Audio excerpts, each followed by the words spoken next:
Referees for today's game, Carmen John Domenico, David St. Hubbins, and Nigel Tufnell, who thinks the scoreboard goes to 11. Randa feeling it, shot goal! If there's a problem, yo, I'll solve it. Check out the hook while my DJ revolves it. Bob, can you tell me what the score is? We are not at deuces, and that was just a very nifty shot. You are watching the Kelly & Associates MIAA Lacrosse Game of the Week presented by FCA. Last year, Calvert Hall and McDonogh met the championship game for the MIAA title, and the Cardinals took it home. Today, the Cardinals visit McDonogh to see who's going to make a statement this early in the MIAA season.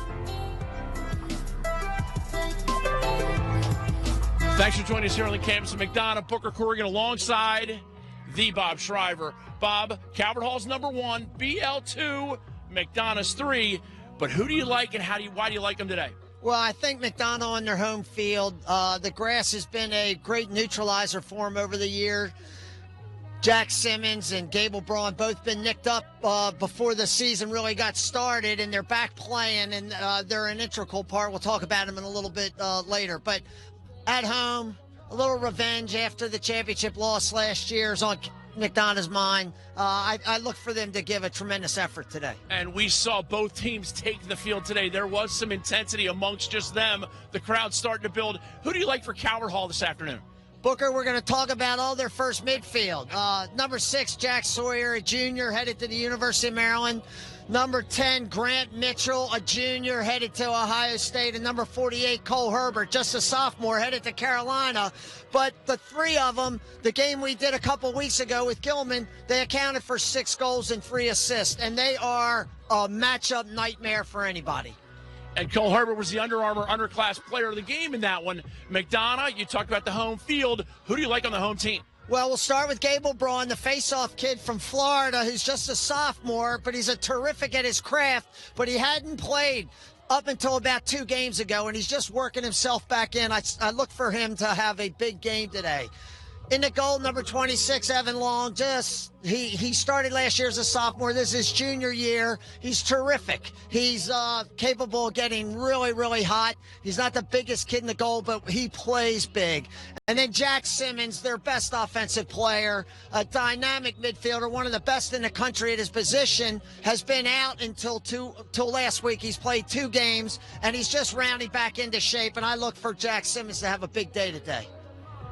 On Friday, we're over at Boys Latin, but today it is McDonogh hosting Calvert Hall in the Game of the Week, and it's going to be a big one.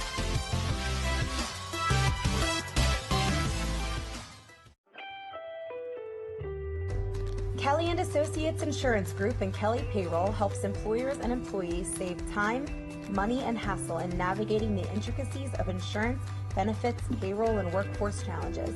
Kelly & Associates Insurance Group and Kelly Payroll is pleased to support CSE TV and the Game of the Week. Visit kellyway.com to put their people, technology, and services to work for you.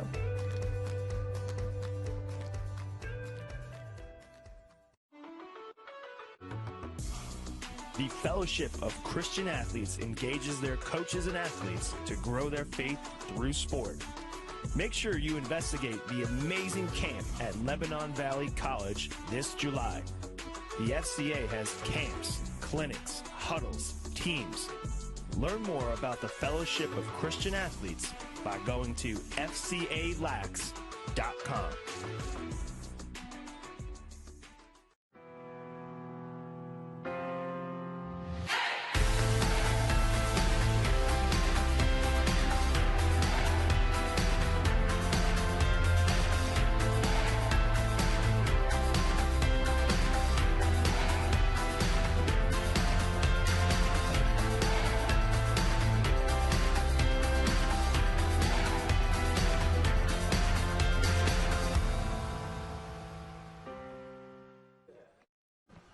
John, McDonogh Stadium on the campus of McDonogh School. Booker Corrigan and Bob Shriver ready to bring you the Game of the Week. First quarter brought to you every time by the great folks at the Valley Inn on Falls Road. Bob, here's 2 teams, and obviously the first thing we have to address is they played the Canadian national anthem to honor Dave Huntley, former coach at Calvert, who passed away way too soon. Some great memories with Hunt. Anytime you ever were around them, they were always fun. He's a great guy, and he just wasn't an influence on Calvert Hall lacrosse. As the nice PA announcer here mentioned, he's one of the few guys that has ever been inducted in the Canadian and the United States National Lacrosse Hall of Fame. And he was also a part of every time Canada won it, which included 1978, which is a team you were probably in consideration for. You are that old, Bob. I was an alternate on that team. That's what I'm saying. I was. I did my homework.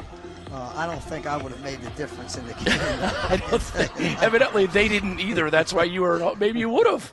Who knows? The guys who were on there didn't. What a beautiful day. It's a little breezy, a crisp 55. You highlighted some guys for Calvert Hall. Jacob Kelly, word on the street, he's a little under the weather. I heard a guy in the bleachers talking about the fact that he may have spilled his cookies last night. That's an influence. I mean, Jacob Kelly can play ball. What's the age-old story about guys sick? Yeah, beware the ailing golfer. Yeah, well, what did Michael Jordan ring up when he was sick? Yes, exactly. One of the greatest scoring players. Brett Favre, the day after his dad passes away, throws for 5-6 touchdowns. Jacob Kelly knows what he needs to do. He's been here before. He can handle the sickness and the pressure. We're just looking for a big game, Booker. This is a big matchup in this game. Goaltender for McDonogh, Evan Long. Short in stature, but everybody looks up to him, right? And as I said in the pregame, he plays big. But the big talk in this game, Brian Kelly and Andy are both Calvert Hall alums. They played together for, I think, 1 year. Brian graduated in 87, Andy in 89. But this is the big matchup today, the face-off dot. Braun is a very skilled kid, and he comes away with the first one. Catone facing off for Calvert Hall, and as you've heard, Braun for McDonogh. Braun's done a fantastic job. Here are the Eagles looking to clear, and right away, it is in the stick of Jack Simmons. He was out for a while, but he is back with a vengeance, some might say. Jack busted a foot at the end of football season, but he didn't get surgery on it, I think, until end of December, early January. So he literally just got out of his boot about 2 weeks ago. Played a little bit last Tuesday in a game, and then last Friday he played a lot, actually, against Severn. Tuesday, it was his first game back against St. Mary's, a game that McDonogh lost, starting off in the league 0-1, wasn't the way they hoped to get it done. They seemed to find their mojo against Severn. They were down early in the fourth quarter against Severn and scored the last 7 goals of the game to go to win going away. So they seemed to find themselves a little bit. Simmons draws the slide, and it forces the errant pass, and now it'll be Calvert Hall's ball to clear in for Calvert Hall. It's so great to give Zungliaya a shout out. Here's Liam Dara, goaltender for Calvert Hall. And George Walsh. Walsh back to him inside middle of the field and to the long stick. That's going to be trouble. 2 bad passes one by Jack Simmons throwing off his back foot, threw the ball out of bounds, and then Calvert Hall's guilty of basically doing the exact same thing. And they need to it's get a it hot, in the sloppy mess here. Yes, it is, as I've heard before. It's going to be Calvert Hall's ball. That's a bad call. That went right off the... So it looks like right off. It should have been McDonogh's ball. It went off the Calvert Hall kid, it looked like. But maybe the ball hit the McDonogh defender's cross. Little deflection. We got a backdoor side of that midfield. 44, Trey Smith now subs off. He faked to the midline very nicely and was open. Calvert Hall, Jacob Kelly, and this, of course, Zach Green. Here's the first midfield we highlighted big time at the beginning of the show. In the Gilman game 2 weeks ago, last week, they initiated just about all the offense from in front of the goal. And there's a good reason for that. They're exceptional lacrosse players. And if we notice, this is Cole Herbert. There's a little fake flip. Herbert still has the ball. They ran a little mumbo play. And instead of Herbert throwing the ball out to 45 coming off the mumbo pick, he threw it to the picker, which happened to be Jack Sawyer's running mate. Nice little play. Here's Calvert Hall running some offense first quarter, brought to you every time by your friends at the Valley Inn. Get to the Valley. Their upstairs room called the Valley Room or the outside patio. You can't have a bad time. Graduation parties, celebrations, anniversaries. As BJ Farrar, one of those kids who is just exceptional at long stick midfield. And as I say that, he responds with a dish and an assist. Oh, what a save by Liam Darrow. No soup for you. Keeps it at 0-0. Save of the game so far. How about? For sure. Easy pickings. Darrow. Wow. As you can see, wow. by just looking at him, he's a big kid. He stands tall in the goal. He's not afraid to get his body in front of the ball. And he also has had a terrific year and a half. Started last year and helped lead Calvert all to the championship. Game we saw him play against Gilman, he had a stout day. Yes, really he did. Terrific. Yes, he did. Gilman's got some shooters this year. We'll see where the Greyhounds pan out. Inside shot, save long as he battled that one off.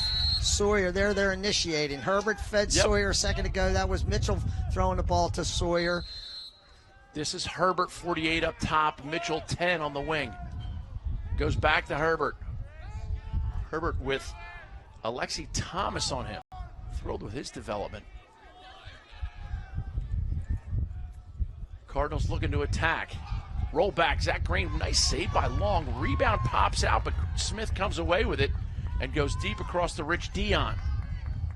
Dion switches hands, throws lefty right back to Smith. Easy pass means easy clear. Got a slash on Jacob Kelly coming in from behind him. This will be a free play for McDonogh. Here is Simmons. Jack Simmons for the Eagles, number 33. And, of course, a young man we got to know, Dane Swanson. Played fairly well against Calvert with 4 huge tallies in that one. Calvert, the number 1 team in the country, walking away with a 1-goal win against McDonogh. Here's Simmons, roll back.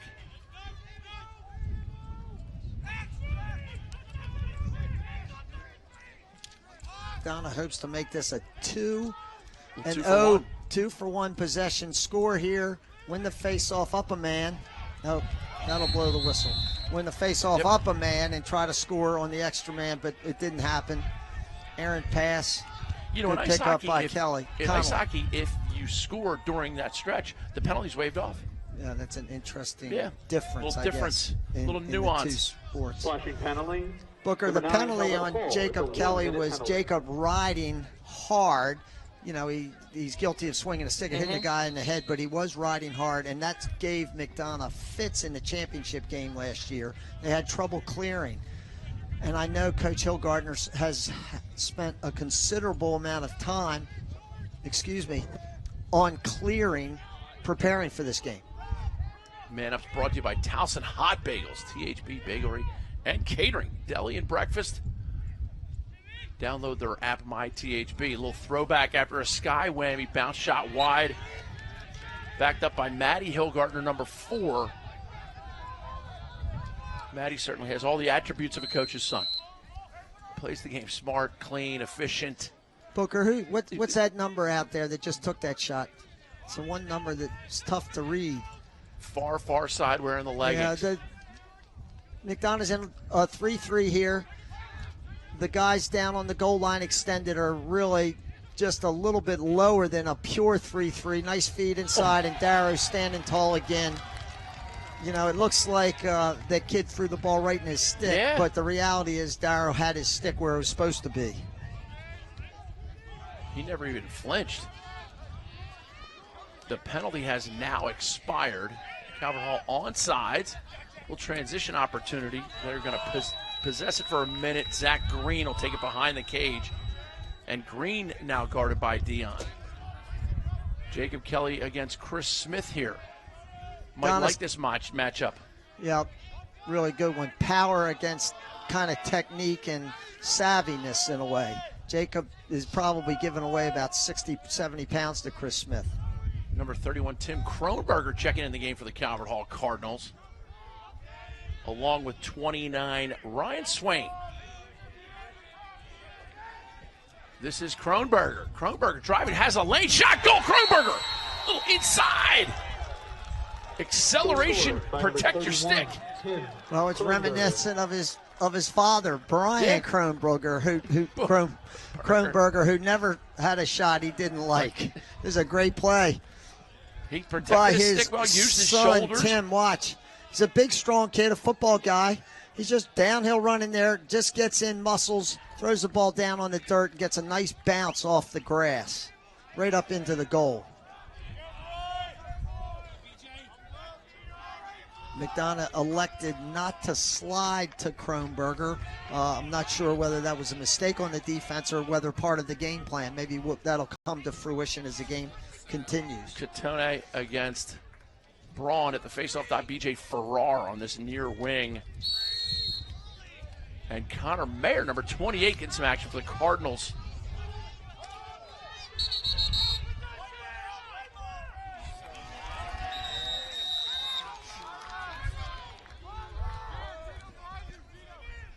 Mayer touches it in.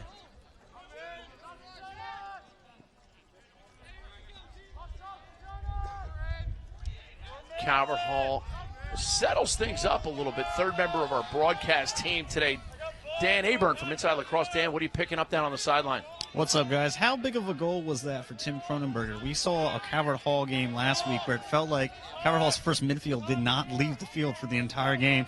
They go out, they get their second midfield in there, and they get a goal right away. They're first of the game. That's a big development. That's a great point, Dan, to see the second midfield get on, and now the first midfield gets on as well. That's your boy Grant Mitchell. Big, strong, fast. And the shot was also, by the way, very well placed. That's why it's not soccer. Downhill running. This time McDonogh elects to slide, but the slide's a teeny bit late getting to him. So Mitchell's allowed to get his hands free. He's a natural righty. The defender's doing the job that he is supposed to do, which is at least force him to his offhand. Mitchell, look at the placement of this shot. Watch this. And that's a beautiful shot with pace, low and away, with pace, with his offhand. And very well placed. 2-0 Calvert Hall, 4:09 left in the first quarter. This is the Kelly & Associates MIAA Game of the Week presented by FCA Lacrosse. The champions of today inspire the stars of tomorrow over Memorial Day weekend. Just as the stars of college lacrosse will compete for the 2018 NCAA Championship in Foxborough, Massachusetts, youth lacrosse players from across the nation will also be playing for a title at the NCAA Future Champions Tournament. Each team will receive 20 tickets to the NCAA Championships and have the opportunity to be recognized on the field at Gillette Stadium. To learn more, check us out at cselax.com. McDonogh in the huddle. They haven't really done anything wrong. They find themselves on the short end of a 2-0 score. What's Coach Hilge imparting on the young men now? It's early, plenty of time. Just relax. Bury the two layup shots that they had that Darrow's made terrific saves on, but nonetheless, they're balls that you're counting on throwing past the goaltender when you're one-on-one with him. First quarter brought to you every week by the great people at the Valley Inn. This is two sophomores battling it out. Maybe we'll see this matchup for the next better part of 3 years, really. This is They can't leave early, right? McPartland. No, they can't leave early from excuse me. Calvert Hall is not using Ham McPartland on the face. It's Catone, excuse me. He's just he's 1-2 so far. And this is where Calvert Hall really makes life miserable on you. They will ride you and chase you till you think you've crossed the midline, and now they're going to come at him, try to lock on everybody, and make it really difficult. Good job by Powderly to help his speed of clearing teammate. That I've been thrilled with the way he's developed as a player. We should also add a young man from McDonogh, number 16, Andrew Hurdle, out with a concussion. He will be not playing at all today, not dressed, but was wearing his jersey. This is Coach, is this number 4? Coach Hillgardner's son, Matthew. He is a attackman by trade, but when he comes in, because he's running midfield, they love to invert him, see if they can't get him behind the goal on a shorty. Rolls back, strong left hand. Dara goes down to get it. Dara's up to the task so far. Now, when you play against the great riding team we've established, Calvert Hall loves to ride. Does that make McDonogh a better riding team, or is this a tough spot for them? Or are they losing on both sides of that? No, I don't think so. Both teams will ride you hard. Calvert Hall seems to have made that part of their DNA.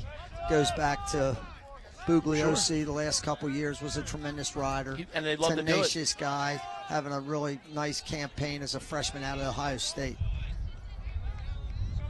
Patrick Fanshaw played in the Under Armour senior game. He was the Dickens on the ride. He would give you the Dickens. Some viewers who are younger than us might not know the word Dickens. This is Grant Mitchell. He gave him the Dickens last time he dodged on him, I'll tell you that. Here's Kelly behind. Kelly comes up left-handed, turns the corner, shot. Outside of the cage, whistle blows, not a big deal. There's Herbert way down riding. McDonogh ought to have somebody up in the middle of the field because that midfielder wasn't riding his man position, per se. Yeah. Here is Smith, far side for the Eagles. McDonogh in their home, white on white with nice bright orange numbers for the most part. They just tried Calvert Hall in Calvert red. Hall with a little 10-man ride. Dion did the right thing and looked at the open goal, but Dara was in position to make the save. A little slide dodge that time by Zungliaya. Zungliaya's a big kid. Look how tall he is. Zungalia. I knew I had it. Calvert Hall with 1:17 remaining first quarter. First quarter brought to you by the Valley Inn. It's much improved since the old days, folks. I'll tell you that firsthand. Be sure to stop in for lunch, dinner, or happy hour. The Valley Inn also shows all the MIAA games of the week broadcasts in their bar, so come check it out. The Valley Inn, Falls Road, right off 695. The Valley Inn. Let's all meet at the Valley. Booker, so far I know McDonogh wasn't sure whether they should poll two of these midfielders in this first group. They now just have the poll on Herbert. And so Sawyer and Mitchell both have good matchups. Calvert Hall's intent on trying to hold this for the last shot, but maybe not. Yeah, it's tough to tell Grant Mitchell not to go to the cage when he can do this. Shot goal. You play for the last shot, you're right. Or you can tell Grant Mitchell to go do what he does. Oh, go do that voodoo that you do so well. His second of the game. It's hard for the viewers to recognize how big and powerful this kid is because when he stands next to Herbert, Herbert's big and powerful. I know. But this is just him overpowering the short stick, forces a slide, and he runs through the slide because he's got a little bit of momentum. He's just going to, he's like a running back going through. Honestly, he's like a running back going through a cornerback and just running him over. Catone against Braun again. Alexi Thomas here on the near wing, along with Connor Mayer. Thrilled to see him out. Brown wins it to himself. Now Thomas comes up with it in and out of his stick, and here's Mayer. Mayer hadn't played this year. He's just coming back. He's a terrific short stick defensive mid. Wing guy on the faceoffs. And now we got flags flying. Ladies and gentlemen, all these penalties are brought to you by Dawson Bagels. I saw 3 different flags fly. It's like Bastille Day out there, Bob. It's Bastille Day. If Chad could back this up to the beginning of this scrum, I think we've got a potential penalty on Calvert Hall in the head, but then I'm not sure what's going to happen here on this melee. You see the referees talking. And McDonogh's going down on defense. Watch right. That's okay. There's a little push. And then Mayer comes up with it and scrambles around. Now he 25 in white's going to get a penalty. I think Daniel Kelly then went and hit somebody. Mayer's down on the ground. That's as close to NHL playoff intensity as I've seen in the MIAA in a while, Bob. I think that McDonogh's going to end up being on the short end of this with a penalty. 25 is going to get a penalty for unnecessary roughness. Is 1, my 2, 3, guess, 5, Booker. 6. Yeah, 6 on 5. So maybe they only assessed 1 penalty. Keep it simple, right? Man, I'm brought to you by Towson Hot Bagels. They're giving 20 a penalty. I don't know whether McDonogh has a 20 that we've seen out on the field. Jackson Bonnets. No, Jackson Bonnets has a broken hand, so he's definitely not playing. Hey, Dan, let's get down to the sidelines and find out what you're hearing. Looks like McDonogh's going to go down 2 men right here. We've got 1 a slash and then an illegal body check on that last call. McDonogh defense had sent out 5 guys thinking there was only 1 penalty, but they're actually, it's going to be a 6-on-4 right here. Ooh. Well, they have the wrong number. The illegal body check, I'm almost positive, was on number 27. Okay, or 25. 25, excuse me, and they got 27 in the penalty box. They'll sort it out. Well, McDonough's only got 1 guy in the box. They need to have 2 guys in the box if they're down 2 men. Big Grant Mitchell, so far the difference in the game, 3-0. Calvert Hall content to just let it run out, especially with Braun doing so well at the faceoff dot. First quarter brought to you every time by your friends at the Valley Inn. Make sure you get to the Valley Inn for anniversaries, parties, celebrations, birthdays. That upstairs Valley Room is a special place. Make it a memorable night and have your celebration at the Valley Inn. This is the game of the week, 3-0 Calvert Hall.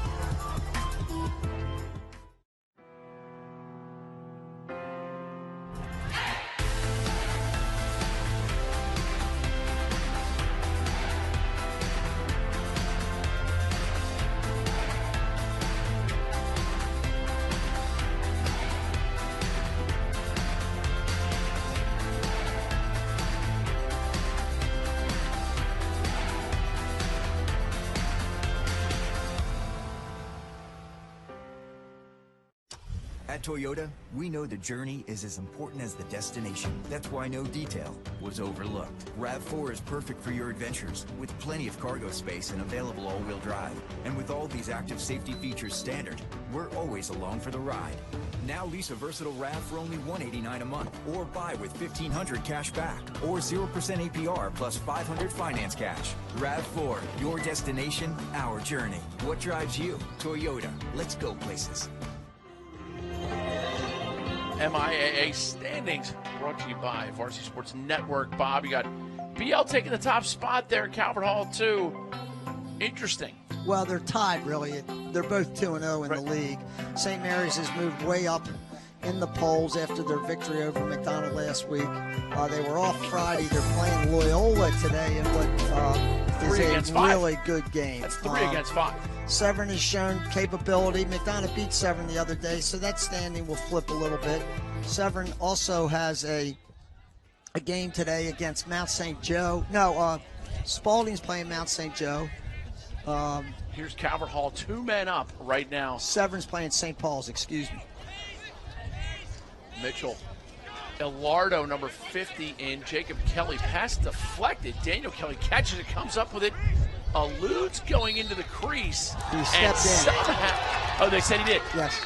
Big play. And here's BJ. BJ's got to get rolling here. Good play by Herbert to knock him out of bounds. And they called a flag on Herbert. I saw the flag fly. For a push from behind. This is a colossal break for McDonogh, something they really need big time. That's actually a physical, it's totally huge break for the Screaming Eagles. They were down 2 men. Now they're down 1 man with 17 seconds left, and then they'll be on the extra man. For Calvert Hall. If you're Andy Hilgartner, do you start the ball PJ for 30-second you're well, you're going to give 13 seconds? Most teams don't pressure too much when they have a man advantage. It's a recipe for disaster. You chase one of these guys that's got great speed, he's just going to run by you eventually. So, and then he scores a man down goal, which is worth almost 1.5 because it's a morale kick. Yeah, very much so. They're just going to hold the ball for the remaining 12, 11, 10 seconds of this penalty and have a very brief extra man. But that was a colossal break for McDonogh. Not just Jacob Kelly, Daniel Kelly, stepping in the crease, but then getting a flag on top of it. Sweeney, 32, top center. Number 18, Harrison Powers, the senior midfielder, or is that 10? It's 10. Sorry. Now that's the one I had trouble reading on the other side of the field. That's Harrison Beatty, just a sophomore. We're all even.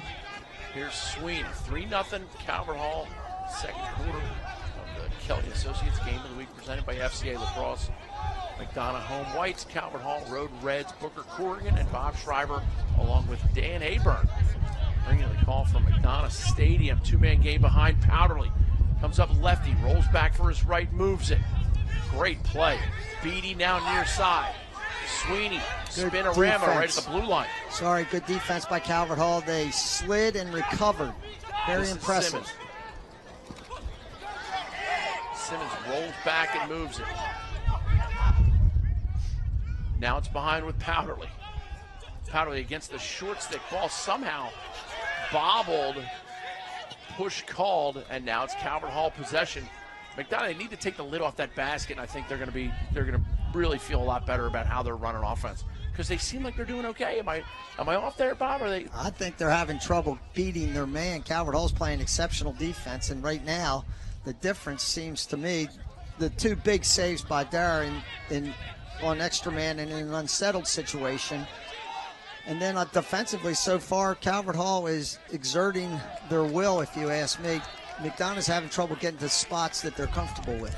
This is Jacob Kelly, number 9, already named to that Under Armour senior boys game, the highest honor a boy or girl high school lacrosse player can receive in their career, to be capped off as a Under Armour All-American. Bob, you've coached a couple of those. We don't need to go into all of them, but a lot of them have gone on to great things at the college level as well.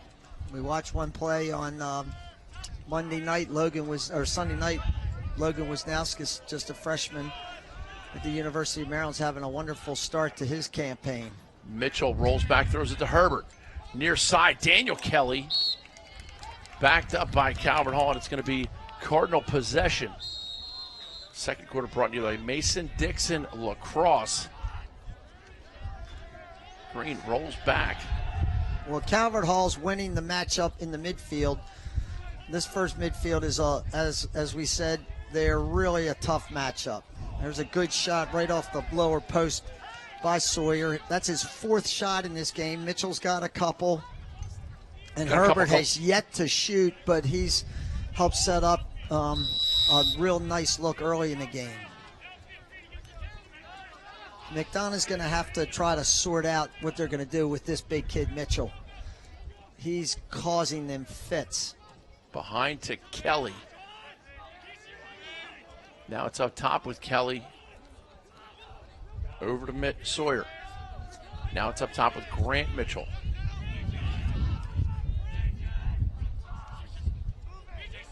Cole Herbert now for the Cardinals. He plays some catch on the near side with Sawyer, and now it's a wing dodge opportunity. Jacob Kelly behind, has his defender Chris Smith hung up. Long comes out, making the distance greater for him. They could warn Calvert Hall, and they did. Calvert Hall's done nothing. He just stepped in the crease. Interesting to see a veteran like Jacob Kelly do that, but I guess shows you the game's not as easy as it looks from up here, folks. McDonogh gets the clear. Liam O'Hara, junior midi for the Screaming Eagles. Nice job by him. Unselfish, flips it to the right guy and gets off the field. This would be a good time for, as you said a second ago, for the Eagles to put one in the back of the net. Take the lid off. Yeah, take the lid off. Coming in with their first midfield, Swanson, Catlett, and Jack Simmons. This is Catlett. It's clogged up a little bit. Credit nice defense by Sawyer. Sawyer showing he's a little bit of a full field. Catlett saved by Dara. Dara's cool, calm, and collected so far in this game. He looks terrific. Fellowship of Christian Athletes huddles, camps, teams, building three-dimensional athletes and coaches. Learn more at fcalax.com. Calvert Hall with a nice clear. Lexi Thomas now sharing some lumber, but Calvert Hall escapes. And Trey Smith had a great goal against Gilman last week. He did. He's one of those unsung heroes, short stick defensive midi who's exceptional at his job. This is that second midfield that scored in the first quarter. Kronberger scored a nice alley dodge, dunked it right-handed, bounced it right up into the corner. He's running on midfield with Ryan Swain, and the other member of this group rolls behind the goal. That's number 17, Justin Minster. Calvert Hall does this a lot. They flip they put Zach Green up in front of the goal, and they take one of their middies and put him behind the goal. This is Jacob Kelly testing the waters against Smith. And now Daniel Kelly pushes it. This is a good matchup for, not a good matchup for Jacob Kelly. Smith is a big, strong, powerful guy. And works on his footwork constantly. What drives you? Shop Toyota. Uh-oh, here comes something from the Cardinals. Ball pinballs off of Jacob Kelly. Toyota for legendary safety and reliability. Toyota, let's go places. The official vehicle, MIAA Lacrosse. Look at how quickly Calvert Hall got in front of that clearing defenseman and turned him back to make this clear a little bit trickier. And it certainly seems to have worked so far.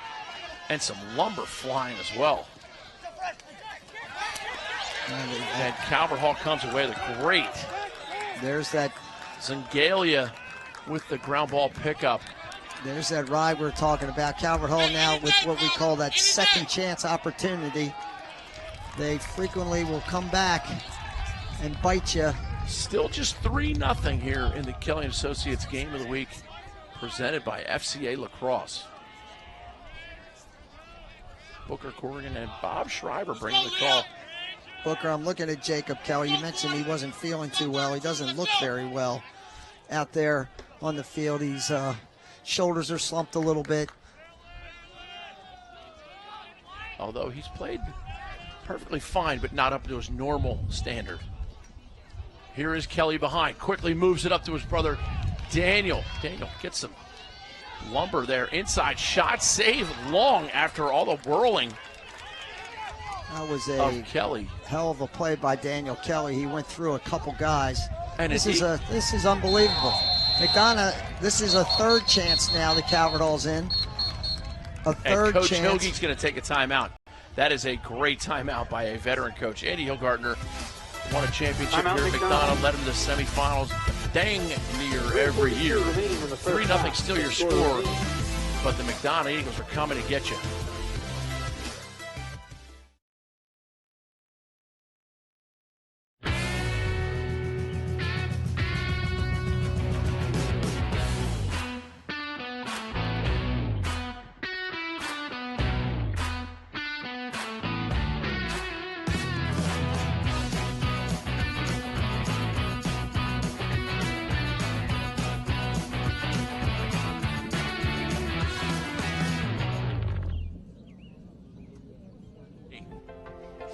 There's your NCAA lacrosse rankings. Bob, you got Maryland in the top spot. Albany, their only loss to UMBC. University of Maryland, Baltimore County. The fact that they're still at second is a little suspect. I like Cornell. I like Loyola. I like Hopkins. We got a huge game tonight for you lacrosse fans. Cornell is playing Syracuse tonight at 7 o'clock. 7 against 9. Denver on Friday night last week scored 15 goals in about 20 minutes and just pasted Villanova, put on one of the great clinics of all time. Hey, Dan, let's get your opinion on the rankings right there. They're pretty suspect, although I think we'll see where Denver ends up at the end of the year.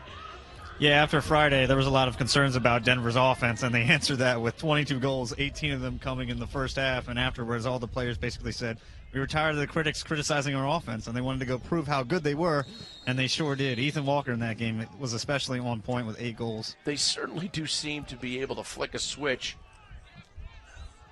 Well, zone defense now for the Screaming Eagles as Herbert carries it up top. Herbert, your Under Armour underclass player of the game the last time we saw the Cardinals, but they certainly have 6 or 7 guys who could win it on any given day. Here's Kelly. Calvert Hall's now deciphered that it is a zone, and they're in their zone offense. Daniel Kelly rolls it back up top to Herbert. They've been warned once already, Booker, and so from a referee's perspective. But the refs know it's a zone for the first time, too, so they're going to give them, they should give them an extra 4 or 5 passes, in my opinion. I only get 1 vote. I don't think I'm right or wrong. I just think that's what I think.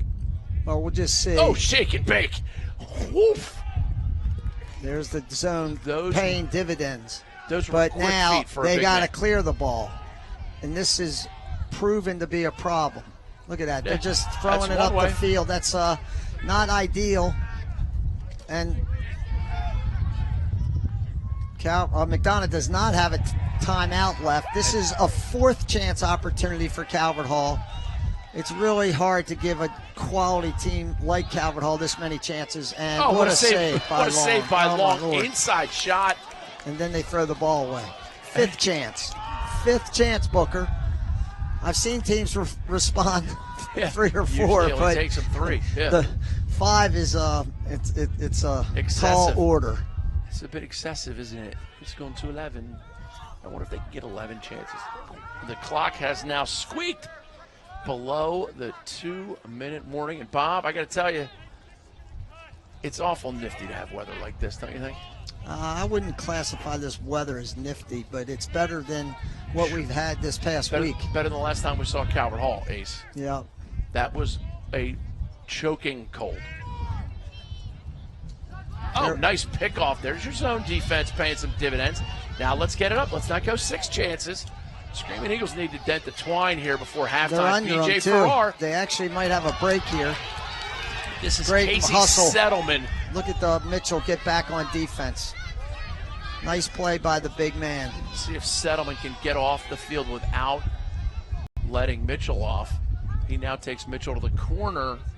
McDonogh has their D guy off and their midi on. And Calvert Hall is playing defense with their 3 first midfielders, all short sticks. McDonogh likes what they have an opportunity to get here, which Griffin is Catlett bearing in. Their defensive has been stellar. This is Powderly. McDonogh's not had a chance to run offense. They got a couple quick shots.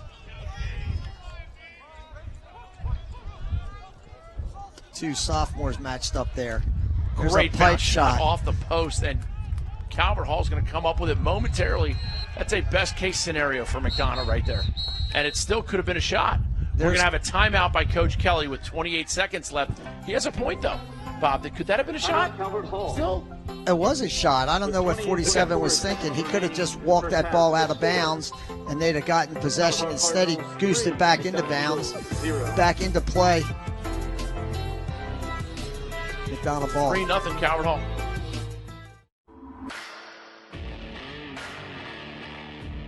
Represent for Rough Rider Nation. The Rough Riders have been on top of the game since 2007. Rough Rider alums continue to shine and won national championships at all levels. Rough Rider teams dominate the countryside in Maryland, Pennsylvania, and now Virginia. Check us out online at roughriderlacrosse.com. It's time to ride or die. 1, 2, 3, ride! Yo, Sean. Yeah, live!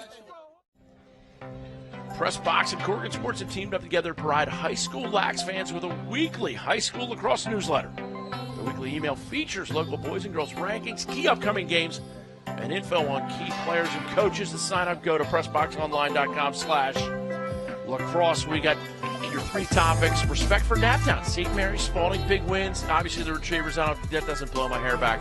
But the real CSE TV with 3 awesome back-to-back-to-back games. Bob, how happy are you about the schedule that we have today? Well, anytime you get to see quality MIAA games, I think you can't go wrong. And quality MIAA teams and face quality off. MIAA teams. We're not seeing the best of McDonogh Eagles, but Calvert Hall has had an awful lot to do with that.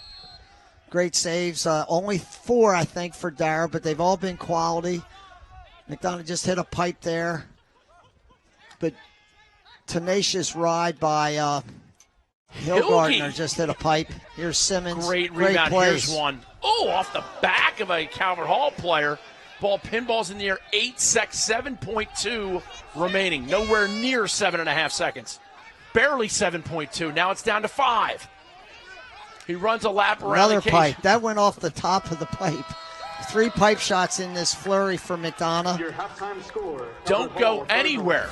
The Training Lace halftime show is right around the corner. We got another part of the Under Armour Undeniable thing, but Training Lace, get in a workout anytime you want. Walking the dog, you can get in a workout. Go to traininglace.com to order yours now. Training Lace is a comfortable, flexible training weight that can be used to build muscle in any sport or fitness activity. Get yours at traininglace.com. We'll be back.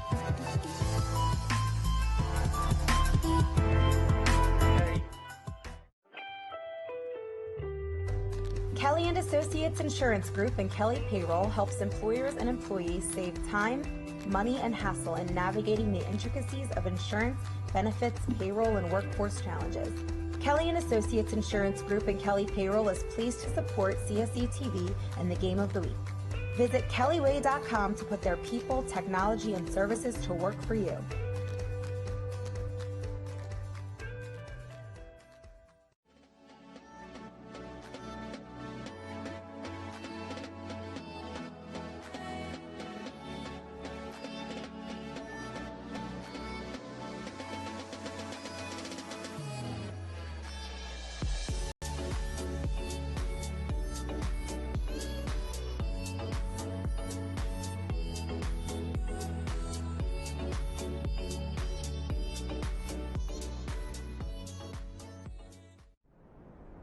Undeniable, the road to the Under Armour All-America game. For me, the ocean's always just been, it's just been right there. There's so many things to do. It's like the biggest free playground ever. So I really grew up there. I grew up close to the ocean wherever we lived. One of the biggest things that I did with my dad before he passed away was he surfed and I surfed, and we spent hours in the water. And we would be in there from 8 to 12. Get out, eat, back in the water. It's a great place to kind of get away from everything. Jake's been in the spotlight since a young age, but Jake loved his dad. They're very similar. Jake shows leadership and charisma and signs of a role model in all facets of things, but to also handle as much adversity as he's had to handle at such a young age and still be that guy is pretty impressive. It wasn't easy. He's a very old soul and a very mature kid, and he's had to grow up pretty quickly. When Jake was 16, his father, Junior Seau, a California native and 10-time All-Pro NFL linebacker, passed away unexpectedly at the age of 43. After his death, Chargers president Dean Spanos described him as an icon in our community. He transcended the game. He wasn't just a football player. He was so much more.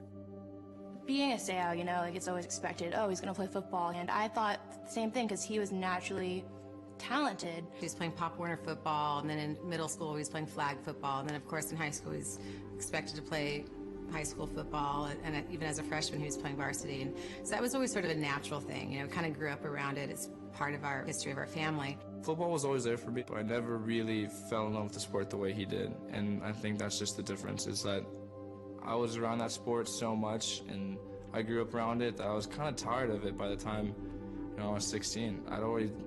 I'd spent 16 years living, breathing, eating football. And when lacrosse came around, it was something that he wanted to do every day, and it wasn't like he had to drag his butt to practice and do sprints. He wanted to get better, and that's something I hadn't seen from him before. I always wanted him to play whatever his heart desired and whatever his passion was. I never, ever was the mother saying, no, you have to play football. This is in your genes. I always wanted him as a young kid to blaze his own trail. Even though Junior would love him to stay in football, I was really pleased with Jake and really proud of the progress he was making and seeing Jake's enthusiasm for the game.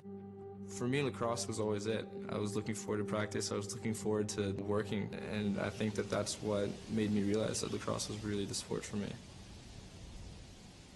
While Jake chose to follow a different passion, he still inherited several of his father's admirable traits. He definitely saw his father's work ethic and being dedicated to a sport and your teammates and your coaches. I think that's very important in his growth, because anytime you're a successful athlete, it doesn't come easy. It takes a lot of work and it takes a lot of dedication, and I know he realizes that. He was always in the weight room. He was always working. He was always watching film. He was always doing something to better himself at, his trade, which was football. Jake's the same way. Jake never misses practice, never misses a lift. He's a born leader. People just naturally gravitate towards him, and he just controls the team or the room. And I think he's inherited that work ethic and leadership from his dad. I think that's the sort of thing that you can't really teach or coach a kid. I think that desire and that work ethic and that passion, it has to come from within their heart and their soul and then their gut. They have to really want it. I know Junior didn't really understand all the ins and outs of lacrosse, but I know he was happy to see his son doing well and doing something he loved.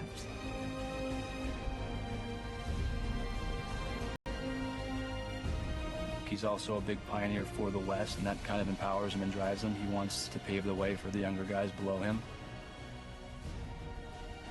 I hope there's some opportunities out there for him to grow the game and to be a part of whatever it is.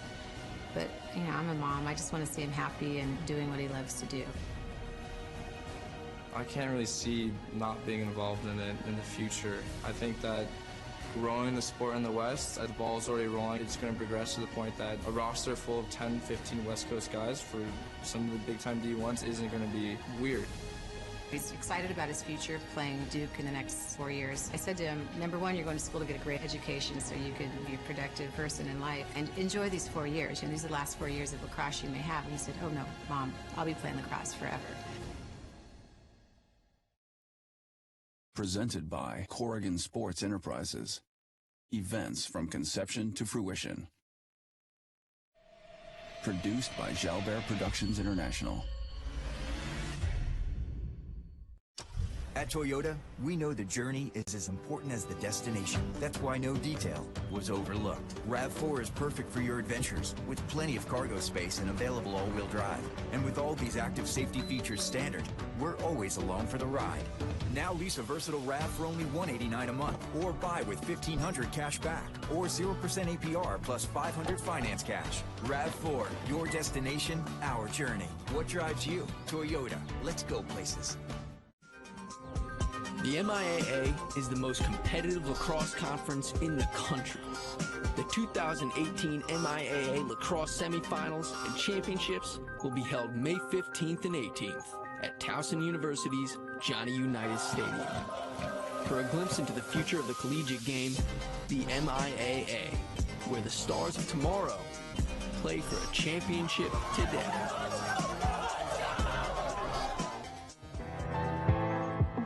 3-0 Calvert Hall here at McDonogh School. First time these two teams have really met in an important MIAA game since last year's title match. Obviously right now Calvert Hall with the advantage, just like the rug ties the room together. Halftime highlights and stats tie the game together. Bob, goals for Calvert Hall. First goal, Tim Kronberger making a nice dodge, throws the ball down hard on the ground, and this is the big, strong, powerful Grant Mitchell with his left hand, offhand, and here he's just going to overpower the slide guy. He runs right through it. He avoids the tackle, basically, and buries it, and then here we see Dara just making one big save after another. There's another nice one. He stood, not on his head, but this is a tremendous save by Evan Long right there.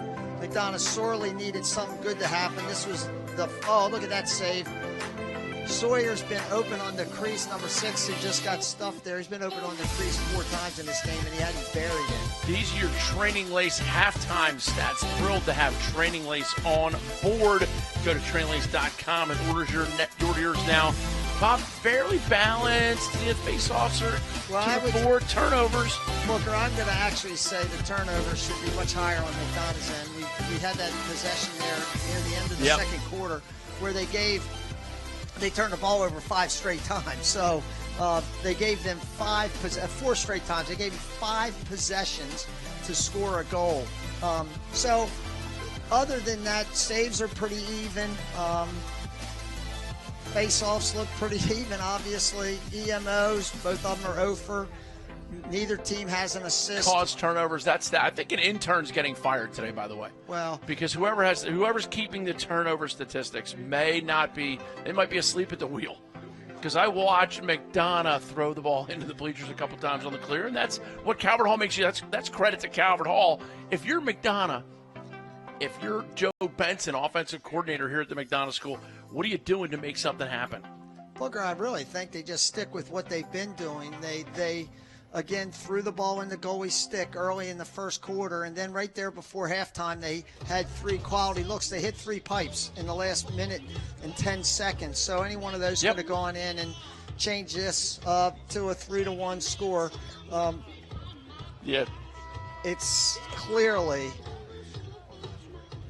clearly right in their grasp. They just got to go out, and you can't score 3 at once. Just do it slowly and methodically, one at a time, is what Coach Hilgardner's telling his kids. Coach Kelly saying, keep doing what you're doing. They've been playing outstanding defense, riding really well. They've gotten Mitchell free once, and they got a kind of a bonus goal out of Tim Kronberger. He's running second midfield, and they don't see the field too much in a close game. Yeah, as we saw last week, they played Gilman, and they did not do a lot of midi sub, and they got them going a little bit. We're getting back to the face-off. Dot, Braun kind of nodded at deuces on the face-off wins with Catone. They got B.J. Farrar with a short stick on the near wing here going against Trey Smith, two players who I think the world of. B.J. Farrar has done everything in his career except make the Under Armour All-American Senior Team, so I'm sure Wave 2, Wave 3, Wave 4 just might. They might not. Now, you mentioned Wave 1. You never know till you know, you know? You mentioned Wave 1. We actually have two local kids. Jacob Kelly, you mentioned earlier, and then Matt Brandow from Boys Latin is also on the Wave 1. And that announcement came out last week, and Matt showed up pretty good against Gilman the other day with 6 goals. He did. He responded. I know he gets the pleasure of playing down there with Brendan Grimes. B. Grimes. Both of those guys are having big games today. Boys Latin's playing John Carroll and winning pretty easily. We unfortunately haven't gotten the updates from the Loyola St. Mary's game or the St. Paul Severn game. Dane Swanson now topside, third quarter, brought to you by Columbia Bank. McDonogh shot goes wide that time. Griffin Catlett, who's got a cannon. Ball checked away from Powderly, and now Calvert Hall will have to clear. A little pressure on him right now. Ball lobbed into the middle of the field. Successful clear. You don't see Liam Powderly lose the ball carrying it very often. Big number 35 for Calvert Hall. Garrett Zangalia wrapped that stick around Liam, put the ball on the ground. Jacob Kelly now shares it with Zach Green, number 22. It's all the way up top with Mitchell. He plays a little pass with Sawyer, and now it's back with Mitchell. McDonogh is sticking with the defensive matchup, sticking a pole on Herbert and leaving Sawyer and Mitchell to the short sticks. Booker, I just got an update from that Loyola St. Mary's game. It's 6-6 at halftime. Who's winning? The Bears? Apparently, St. Mary's goalie, Alex Fyock, has 14 saves at halftime. Good gracious. Bad pass by Herbert. Good pickup by Chris Smith. The Eagles, Alexi Thomas rolls back, gets it to Smith. Here's Long. He's going to go quickly to Rich Dion. I've seen these clears before. Calvert Hall has them right where they want them. They're riding. Yeah. They've raised some havoc. They haven't cashed any in yet. Past the midfield, and the Eagles with the clear. Banking made easy. Go to Columbia Bank. They're proud to be the official bank of MIAA Lacrosse, and they're also happy to watch games. I know a bunch of those guys, the executives, love to go to the Valley Inn and watch the games. So hello to those guys. Well, aren't they watching this game at the Valley Inn right now, aren't they? Oh, yeah. It's on in the bar room. Booker, on that last clear, I looked over at the McDonogh sidelines, and I can see Coach Hillgartner let out a big exhale. Little tiger fist pump. Tiger. I think the Masters is coming up, isn't it? A couple weeks. It's right after the Derby. Dane Swanson gathers the top middle of the field. Eagles really need to take the lid off. There it is.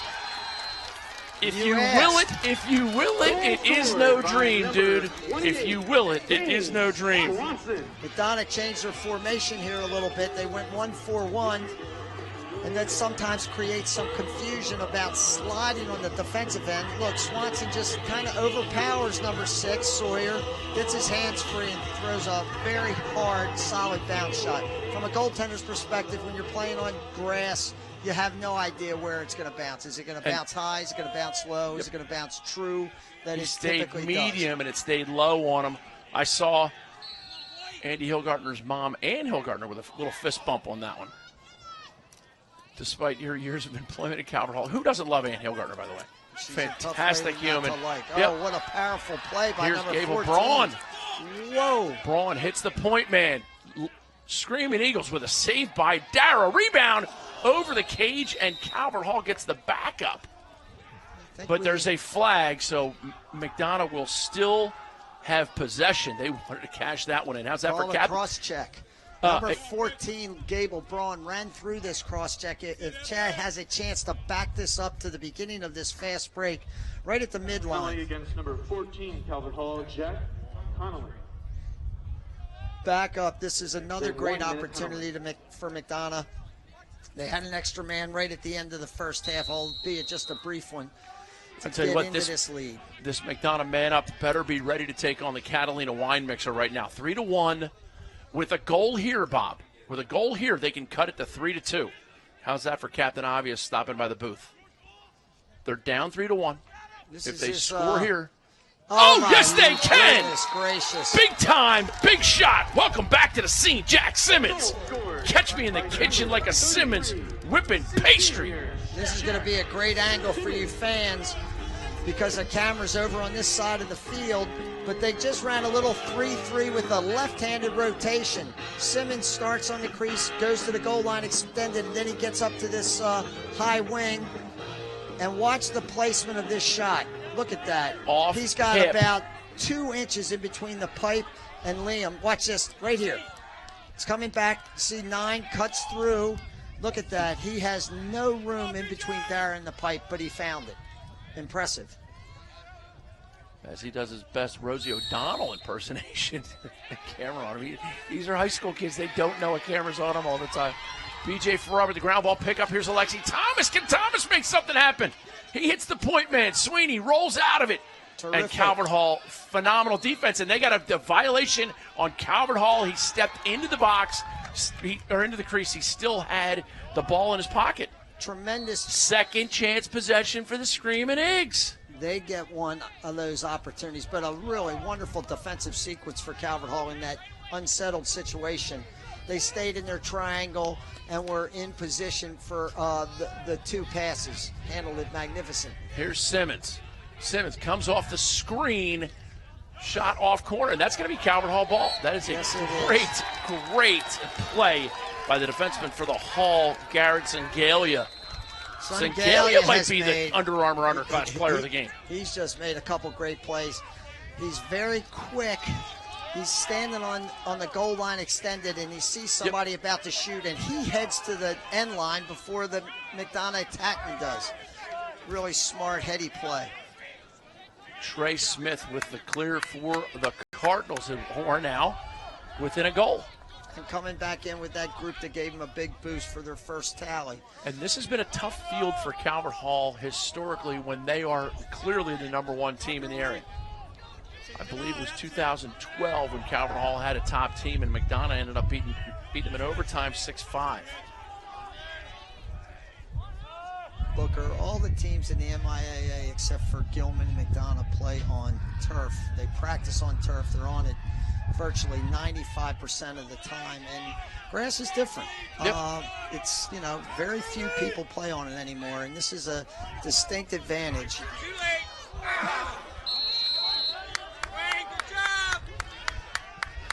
Shot that time, Calvert Hall whistles it wide.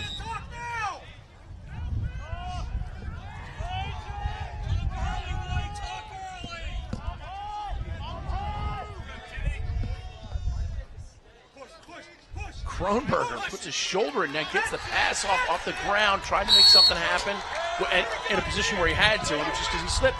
Bob, you just talked about the grass. Is that an example? Sure. Clear-cut example? Absolutely. Clear-cut example? Look at this, something McDonogh is thrilled about. A relatively easy clear. Yeah. With the ball in Simmons' hands, and they've got one of the second middies stuck on the field. Calvert Hall was able to get Poe on the field. This is Jack Conley, and Trey Smith. They were able to get 2 of their defensive stalwart midfield group on the field. I believe Matty Hillgartner's jogging down on the left wing now as Alex Pitts pushes it behind 15. Haven't seen a lot out of him yet. Pitts now top side. Gets it to Swanson. Swanson has a goal today. Booker Corrigan, Bob Schreiber bringing it to you. A lost stick. Simmons. And Bob, that's a desk pop. When was your last desk pop? September 08? And we are going to have a timeout by Coach Kelly, and a good timeout. They were completely cattywampus. They were discombobulated.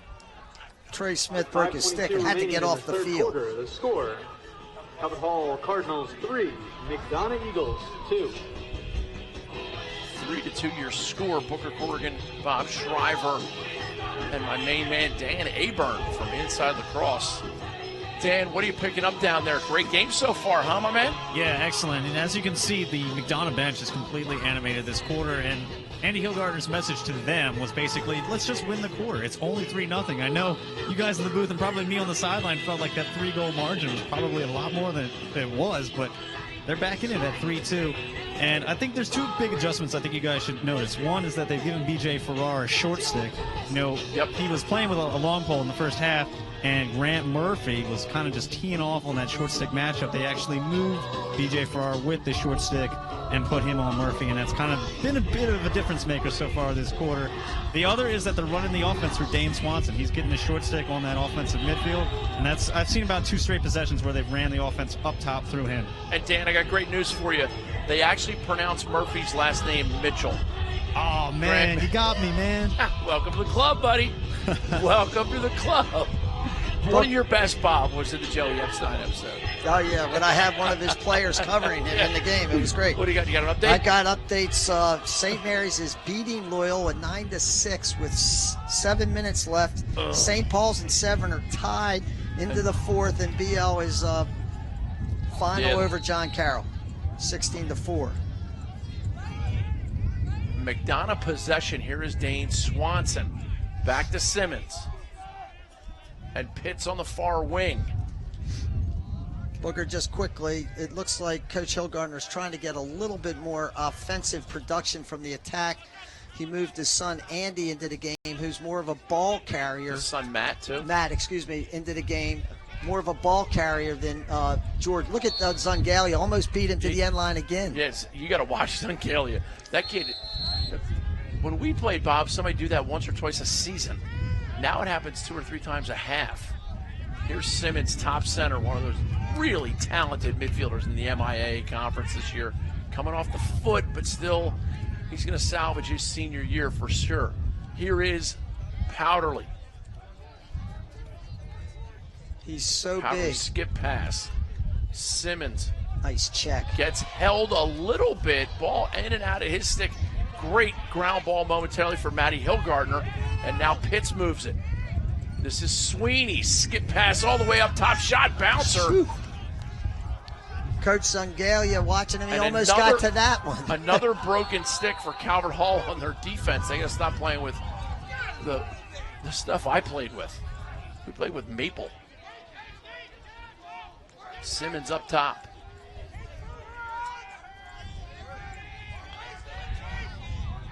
Dane Swanson now draws his man out, gets a little bit of a step, moves it. Pump fake by Pitts, rolls back lefty. This is McDonogh offense. People Swanson shot goal. Swanson from outside with the Paris Hilton. Scored by number That's classic McDonogh offense we just watched. They had the ball for about 1.5 minutes, 2 minutes, a couple quality shots, people moving, dodging, creating, getting Calvert Hall to slide a little bit. Swanson standing up. It might be a fair fight if he's at 20 yards. He doesn't have to get too close. Look at this shot, left-handed. Wow. And he's a guy who came into this season somewhat under the radar. No such luck anymore for opposing defenses. He lit Calvert up in the second half, and it looks like he's prepared to do that to Calvert Hall this afternoon. Again, that's incorrect. The score is tied. Haven't had a chance to change that graphic yet. It's 3-3. Ground ball out of the stick of Calvert Hall. It's going to be McDonogh possession and Uncle Mo on the side of the eggs right now. Calvert Hall feel a little bit. As McDonogh a friend of needs to mine get likes to say, Mr. Mo is fickle. He is a fickle fan. Simmons getting plenty of run. I'm confident that ankle. He and Tony Finau suffering the same ailment on the same Simmons is dragging a little bit. Look at him. He's dragging down there a little bit. He'll suck it up, as Jacob Kelly has done. Tony Finau, the Masters. That was priceless. That comes out and whoops Tiger Woods with an ankle that is black and blue. And we all know the story. Here's Powderly. Zengalia has held Powderly fairly neutralized. Ball deflected. 2-on-1 ground ball here for the Eagles. They get it. Sweeney, nice job. Now he's cornered. Now he slips. Now we're going to, that's a hold. That is actually the right call, in my opinion. Cole Herbert's guilty of sitting there watching what's going on instead of getting back in on defense. You know, they're going to quick whistle everything. Here's Simmons. McDonogh offense. They've scored the last 3. Third quarter brought to you by the Columbia Bank. Simmons rolls back, slide comes. Good check. Checked away, I believe. Not Zengalia. 37 that time. Sean Barwick. It's going to be a turnover. Oh, they called an offsides on Calvert Hall.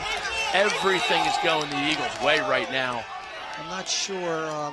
That was McDonogh possession. Had been in the box. Nathan Walsh, number 11 now in the game for the Screaming Eagles. Nathan, a fantastic young man. I had the pleasure of teaching him a couple times back in my days at McDonogh. This is Sweeney, what looks like a colossal mismatch size-wise. Calvert Hall's Kai Sagoski is in there for a reason. He's been on this defensive midfield consistently. Here's a flag against Calvert Hall now as they are not in a great position momentum-wise. Third quarter brought to you by the Columbia Bank. Banking made easy. The Columbia Bank is proud to be the official bank of MIAA Lacrosse, thecolumbiabank.com. Bank easier online all the time. Powderly, Zengalia with another timely check.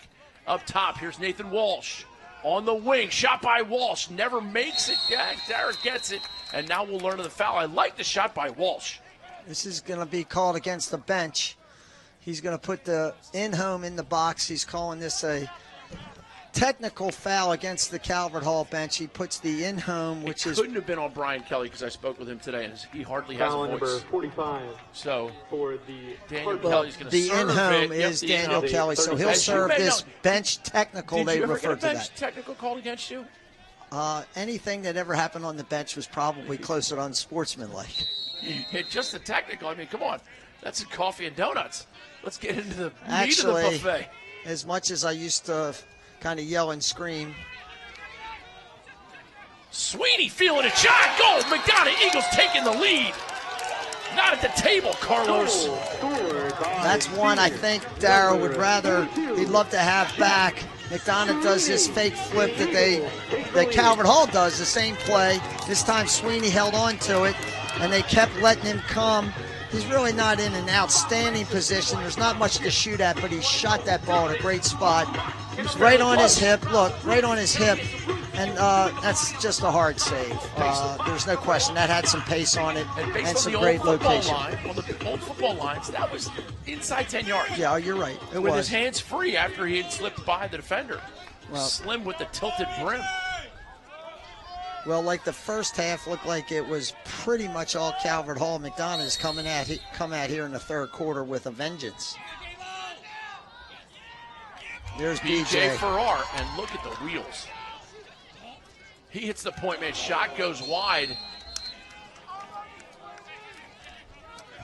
In on defense for Calvert Hall, Aiden Fritz. Booker. Looks like. Booker. Yes, sir. Has Calvert Hall had a shot on goal this quarter?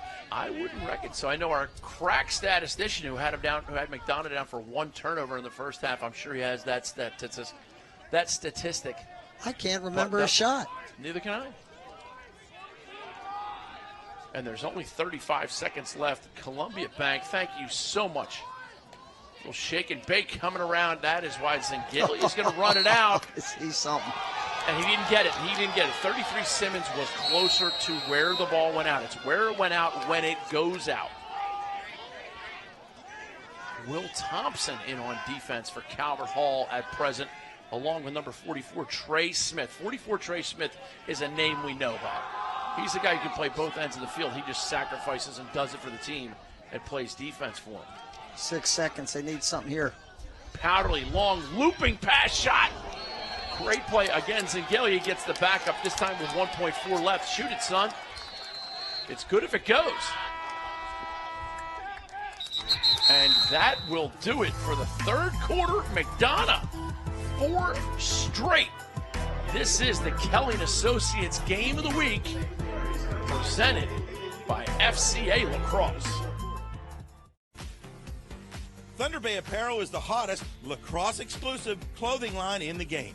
Thunder Bay's t-shirts and hats flash a little lacrosse lifestyle into your wardrobe. Thunder Bay's pigment-dyed, ring-spun cotton t-shirts immediately feel like you've owned them for years because nobody wants to wear that other polyester fabric every day.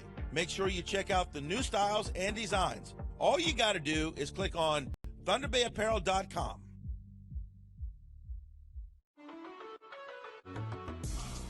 The Fellowship of Christian Athletes engages their coaches and athletes to grow their faith through sport. Make sure you investigate the amazing camp at Lebanon Valley College this July. The FCA has camps, clinics, huddles, teams. Learn more about the Fellowship of Christian Athletes by going to fcalax.com.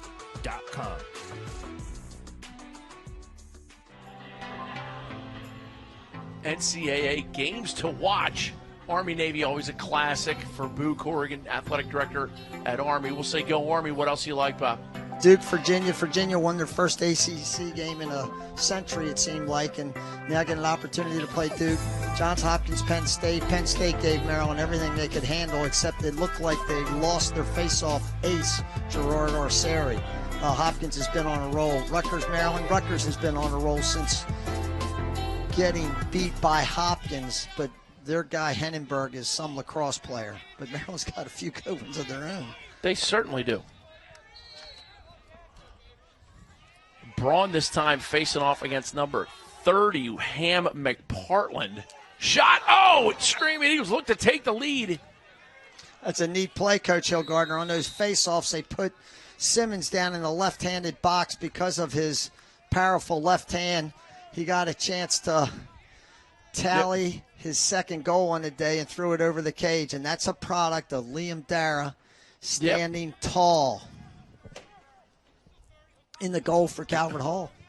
And again, McDonogh without the services of the Andrew Hurdle, a young man who I think the absolute world of. Toughest kid you'll find. And he can be a difference maker in a game like this, having Hurdle. 4 or 5 key ground balls, couple good assists, couple hockey assists, you never know. Sangalia is so intent on beating a shot to the end line. It'd be great to see a McDonogh midi fake a shot, get Sangalia to go to the end line and have that attackman bust. Number 47, Jake Snyder in for Calvert Hall on defense with Sangalia. Trey Smith, of course, 44, the short stick D mini now behind the goal. Big little play. Powderly comes out. Sangalia has range, too. I mean, he's country strong. This is another nice matchup. Good cut by Powderly. Great cut by Powderly. But Sangalia's range and his long reach has been very problematic for McDonogh. And right now, Calvert Hall struggling with the clears. Powderly comes away with it. And I didn't think it was a terrible hit. And I love Liam Powderly. So the fact that he drew that penalty, I have an affinity for him. I respect the heck out of him, and he will beat us both on the golf course, Bob. But I didn't think that was really a foul. We're going to have our guys run that back. Our viewers will get the advantage of the replay. The referees don't. I'm not complaining about the officiating. I may have called it if I were that ref. But it didn't look like it was much. It was just like a good hit by Trey Smith. Oh, nice little hitch by Hillgardner. And ball goes down.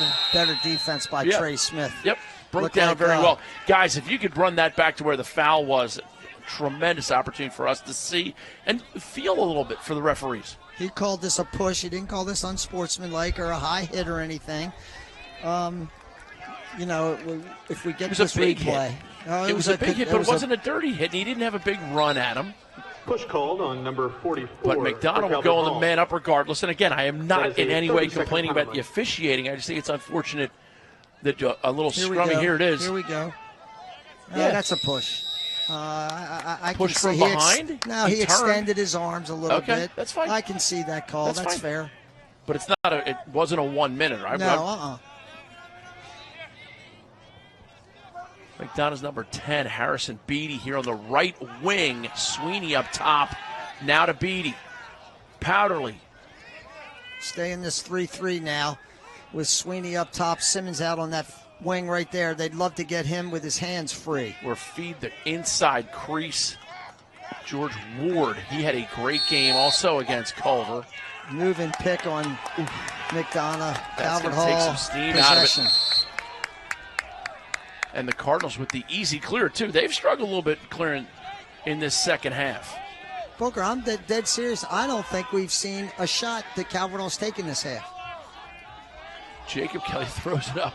Grant Mitchell finds a way to bobble it to the ground, but no McDonogh defender within 10 yards. And put me on that list, I wouldn't go 10 within 10 yards. And Dan Abram made a good call. They've decided to put BJ with his short stick on this against this midfield so he can cover either Sawyer, but in the case, clearly they're putting him on Mitchell.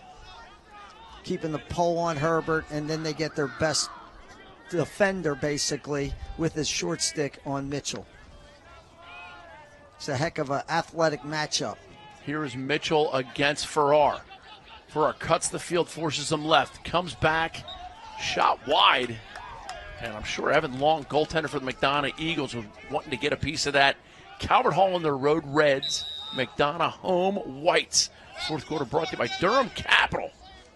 Durham Capital, proud to be a part of the MIAA lacrosse and the Mid-Atlantic lacrosse scene. Booker, Loyal, and St. Mary's are in OT. And that St. Paul score was actually at halftime, 3-3 with Severn. Be interesting to see Boys Latin on Friday. Boys Latin, McDonogh, two unbelievable games so far this week. And then next Friday, it's Calvert Hall Boys Latin. So here's Daniel Kelly. He wants to come back to his left hand, just like his brother. They're going to try to work a little two-man game. They've been doing this in the backyard their whole lives, and it was almost perfection. And Daniel Kelly rolls back with possession. I don't know how he came out of that with that ball. And here's B.J. Farrar. Ball clicks off his heel, and Mitchell comes up with it. Great ground ball by Sawyer. Sawyer with a nice pickup. Valuable possession right now for Calvert Hall, and they need it. Sawyer wants to turn the corner, and that, ladies and gentlemen, is a foul, and we have a Bastille Day celebration. Three flags on the field. Actually, this is pretty lucky, I think. Sawyer falls down. The guy's going to get his stick on him, but when he falls down, the guy that's chasing from behind just runs him over, and it's a push from behind. Very good, and there's another guy we saw slip on the grass. Yeah.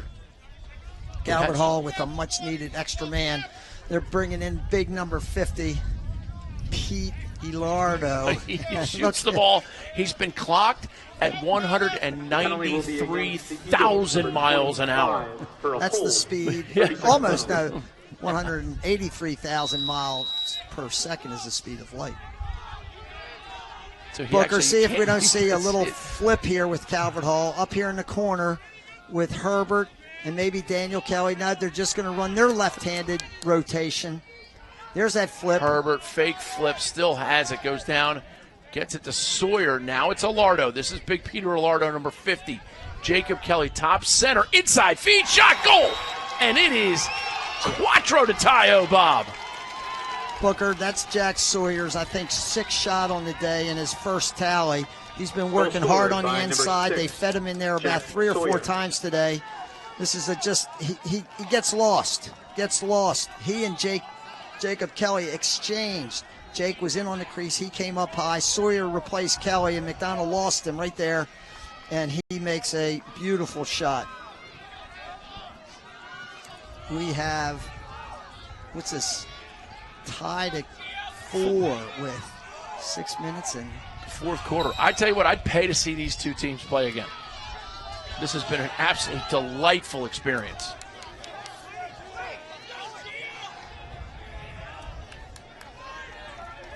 McDonogh wins the faceoff, one they needed. Gable Braun certainly well beyond capable, as Riley Mitchell now in.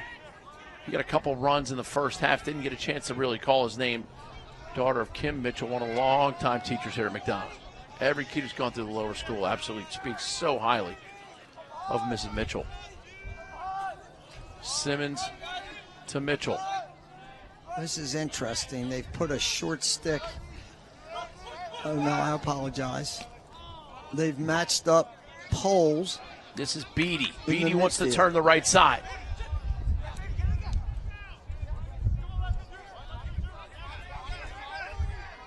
Sweeney, right-to-right split dodge. Trey Smith on him for the Cardinals. Little sky whammy to the inside. Liam Powderly now. Comes off the pick from Beanie. Zingalia's got the benefit of being so big and tall. He doesn't have to, catch up to anybody. Yeah. Just, 4 steps for Liam and 2.5 for Zingalia, and he's caught up. Here is Pitts. Now Simmons. Going against Connolly. Rolls back to Pitts. Inside feed shot just ticks off the stick of Liam Dara. Dara standing tall. McDonogh running their offense, moving the ball, moving their bodies. They end up with a stone-cold layup inside. There's Dara, another nice save. Tell you what, but a bad errant play. Pass. Who's open? Find someone else open. They keep moving it. Shot. Dara with, what doesn't he do? I mean, remarkable. 3 great saves in a row. Mark at 8, dude. That's his 8th save of the day. That time, McDonough's Nate Harrison Beatty could have thrown that ball back to Powderly, and he would have been able to come in for a layup.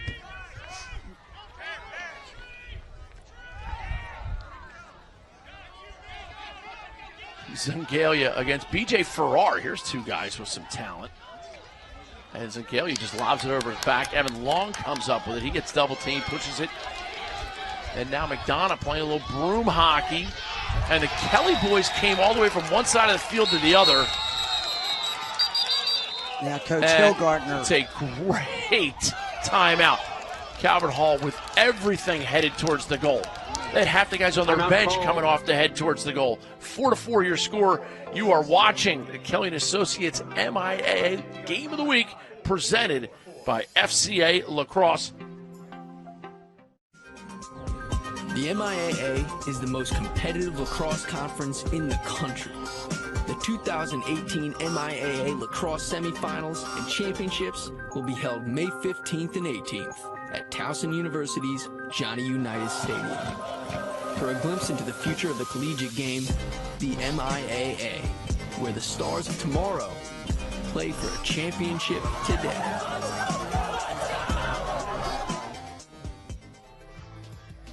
Let's get down to the sideline. Our man from Inside Lacrosse, Dan Aburn. Dan, any huddle reactions? Yeah, just listening in and on to the McDonogh huddle right there. Andy Hillgartner just kind of preaching, let's just stay poised in this situation. It's a tie game. It's not like we're down. We just have to, steady this possession, get the ball back. Big emphasis in the second half after those failed clears in the first half has been the clearing game. We've seen that clean up a lot in the second half. Dan Aburn, our man down there on the sideline, taking on the Jellies. You got serious thrill issues, man. Bob, what do you like?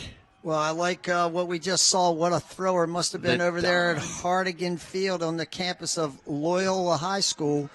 Down 9-6 with about 7 minutes left in the fourth quarter. They apparently tied the game with 1 second left. It went into overtime, and we just got a report that they won. There what were a great game. I believe there were no sightings of number 31 on the field, but we'll have to wait for the full report.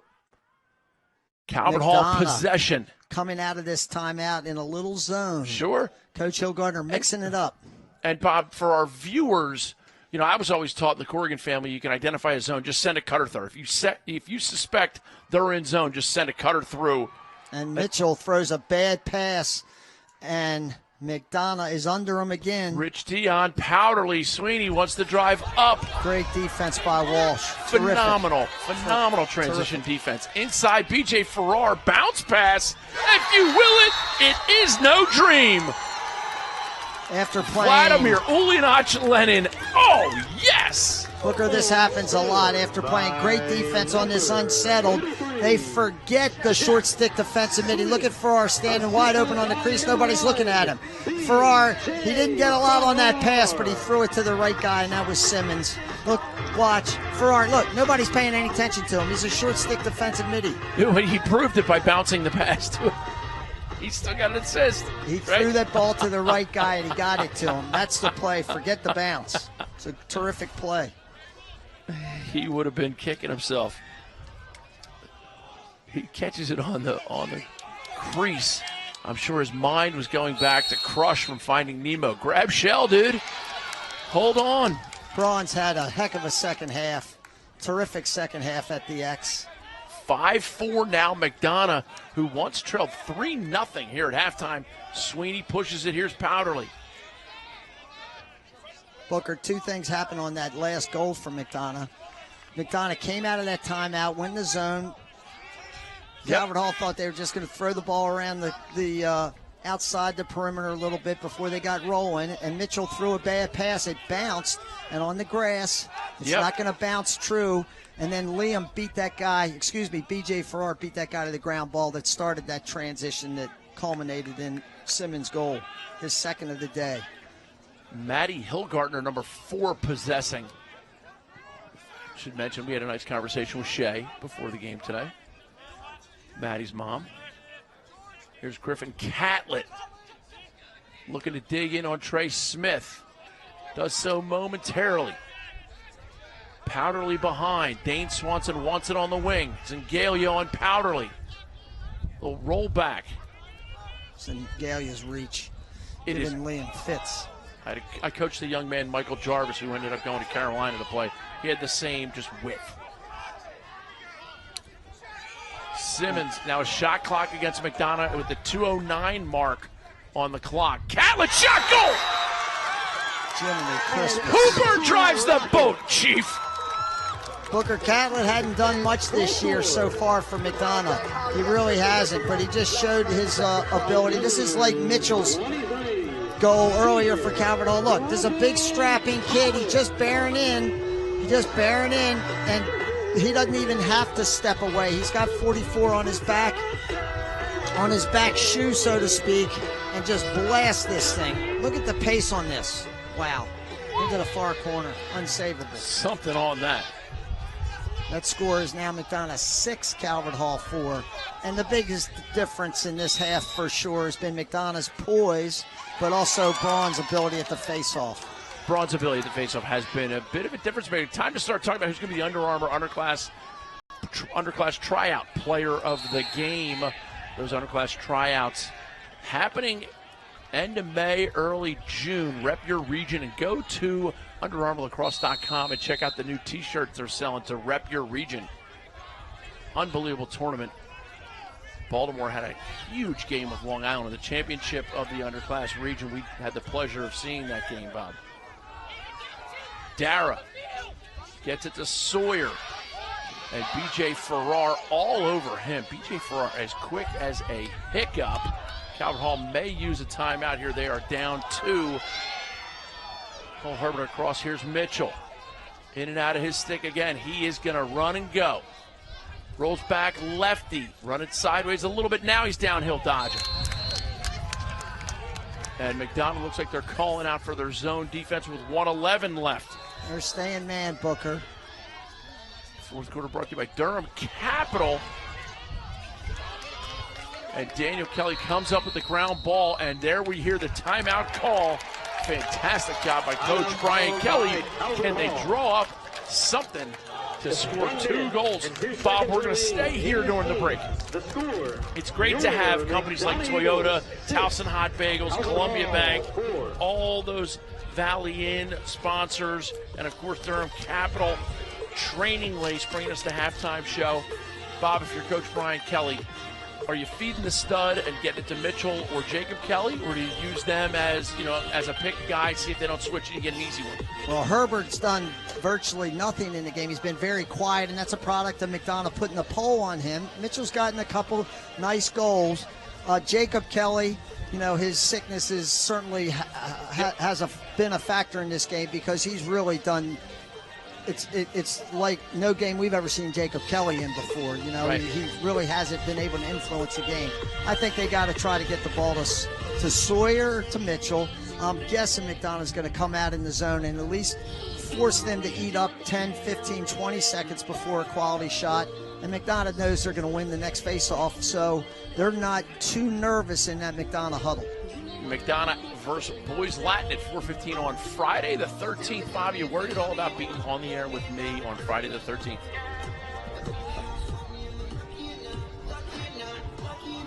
Friday the 13th, I've never thought anything about. No, okay. It's just another day on the calendar. You're not superstitious. You're a little bit stitious. I'd be more worried if I was working with you on April Fool's Day. You should be. Hey, Dan, where would you rather be, April Fool's Day or Friday the 13th with Booker? Ooh, that's a tough one. I'm Here going we to go. April Fool's Day because you make me laugh, Booker. Kelly spins it behind. Herbert looking to feed the crease. McDonogh clearly in the zone. Skip past to Jacob Kelly. Ducks under, shot, sells out the whole thing, and the whistle has to blow because he's in the crease. They called a push. They called a push They're against give McDonogh. Calvert Hall the ball back. Jacob trying to make something happen. Short, 45.5 left.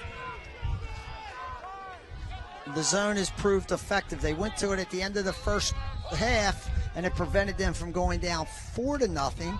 And then they've used it in a couple timely possessions here. This game's over, Booker. Errant pass, and now the ball goes back the other side.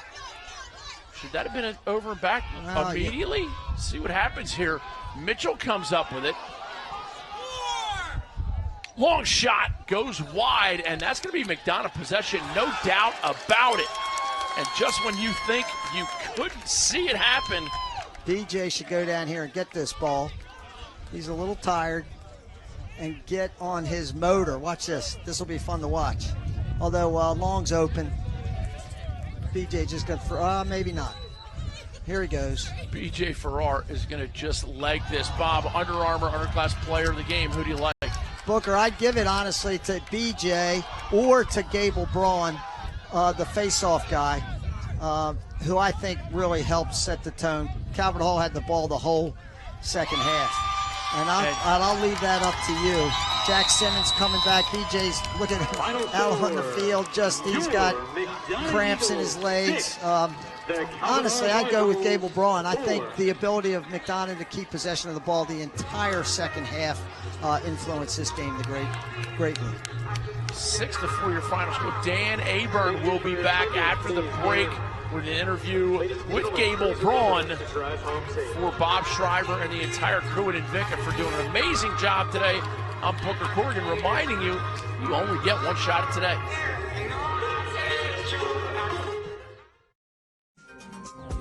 The MIAA is the most competitive lacrosse conference in the country.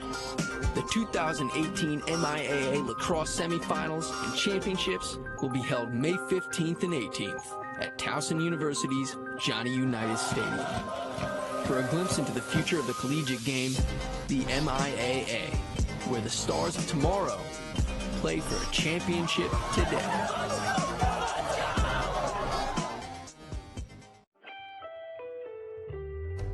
Kelly & Associates Insurance Group and Kelly Payroll helps employers and employees save time, money, and hassle in navigating the intricacies of insurance, benefits, payroll, and workforce challenges. Kelly & Associates Insurance Group and Kelly Payroll is pleased to support CSE TV and the Game of the Week. Visit kellyway.com to put their people, technology, and services to work for you.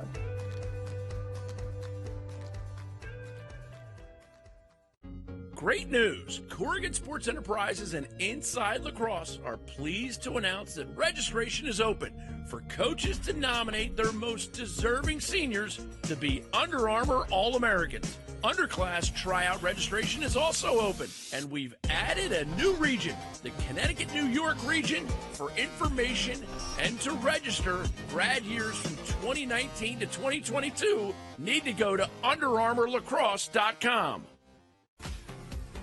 Thunder Bay Apparel is the hottest lacrosse-exclusive clothing line in the game. Thunder Bay's t-shirts and hats flash a little lacrosse lifestyle into your wardrobe. Thunder Bay's pigment-dyed, ring-spun cotton t-shirts immediately feel like you've owned them for years because nobody wants to wear that other polyester fabric every day. Make sure you check out the new styles and designs. All you got to do is click on ThunderBayApparel.com. The Under Armour tryouts remain the premier recruiting event of the summer for high school players looking to be seen by college coaches at every level. Step up and measure yourself against the best players in your region. Register at UnderArmourLacrosse.com. The Summer Rumble is headed back to Richmond June 9th and 10th, and we are now a U.S. Lacrosse National Qualifier and sanctioned event. The Rumble brings together a wealth of top talent from the best club programs at the amazing River City Sportsplex with their 12 lighted turf fields. As a U.S. Lacrosse sanctioned event, you can expect the highest quality tournament regarding operations, safety, and experience. Go to CSELax.com for information and to register now. Corrigan Sports Enterprises is a full-service sports marketing and event management company. Every detail from marketing, public relations, logistics, and cleanup, Corrigan Sports Enterprises handles events from conception to fruition. The premier lacrosse and field hockey recruiting tournaments and high-profile running events. Corrigan Sports Enterprises, bringing your dreams to life. The MIAA is the most competitive lacrosse conference in the country. The 2018 MIAA lacrosse semifinals and championships will be held May 15th and 18th at Towson University's Johnny Unitas Stadium. For a glimpse into the future of the collegiate game, the MIAA, where the stars of tomorrow play for a championship today.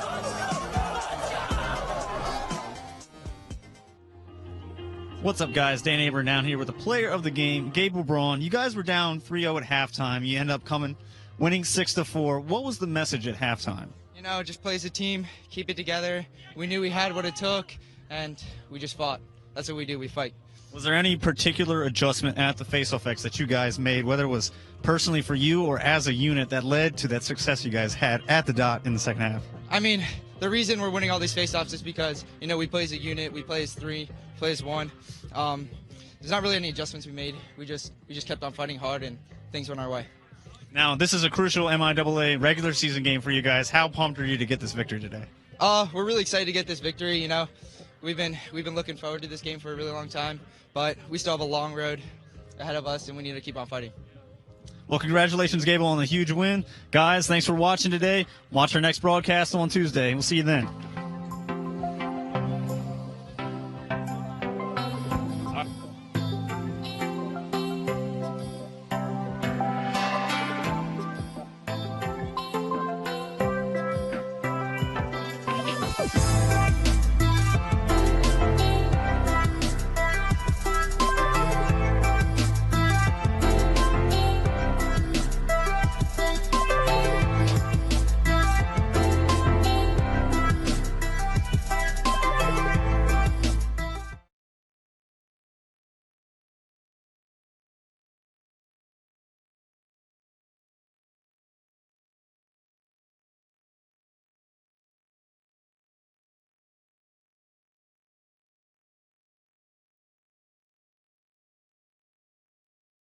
So you're showing he's a little bit of a full field. Catlich saved by Dara.